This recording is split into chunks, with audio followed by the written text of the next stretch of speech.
আমি আপনাদের দোয়ায় গোটা রংপুর বিভাগের নেতৃত্ব দেই, তাই না? আমাদের প্রার্থী আসছে পাটগ্রাম থেকে ভাড়াটিয়া। এখন আসেন ক্যান্ডিডেট। আমাকে চিনে না এমন কোন লোক আছে? ওই ছেলেটাকে বললাম, ওটা বলে যে এটা দুলু ভাই। ওর বাবু একটু আমার দুলু ভাই বলছে, ওর দাদা যখন ছিল সেও দুলু ভাই বলে। আমার দাদার ভাই, বেটার ভাই, নাতির ভাই, আমি হইলাম দুলু ভাই, লালমনিহাটের ভাই। একমাত্র ভাই হলো দুলু ভাই। আমার উপর ভরসা রাখতে পারেন। আমাকে চিনেন এমন কোন লোক নাই। আর আমার সঙ্গে যারা প্রতিদ্বন্দ্বিতা করছে তাদের কেউ চিনেন? তার বাড়ি আছে এখানে? তার ভোট আছে এখানে? আমরা মনে করি লালমনিহাট সদর গোটা লালমনিহাট জেলার নেতৃত্ব দেয়। কি জেলা হেডকোয়ার্টার না আমরা? আমি আপনাদের দোয়ায় গোটা রংপুর বিভাগের নেতৃত্ব দেই, তাই না? আর আমাদের প্রার্থী আসছে পাটগ্রাম থেকে ভাড়াটিয়া।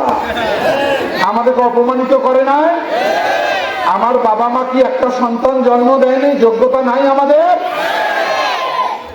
যার বাড়ি নাই, যার ঠিকানা নাই, যার ভোট নাই, সে হবে আমাদের এমপি। তার জন্য কিছু লোক পাগল হয়েছে। কি কারণ? আপনি তো আমার সামনে দাঁড়িয়ে বলতে পারবেন আমার বাড়ি চেনেন, ঠিকানা চেনেন। তারা তো কেউ চেনেন না। শাহজাহান নিবাসও সে চেনে না, জালপট্টিও চেনে না, পানির ট্যাঙ্কিও চেনে না। চিনে? ওটা চিনতে 30 বছর লাগবে। আর আমি এখানে চ্যালেঞ্জ করেন, এখানে 500 লোকের নাম বলতে পারবো না। তাহলে রাত 12টায় যদি আপনার দরজায় কেউ নক করে, দরজা খুলে দেখলেন একটা অপরিচিত লোক, ভয় পাবেন না? চোর না, ডাকাত না, গুন্ডা না, বদমাইশ, খুলে দিবে?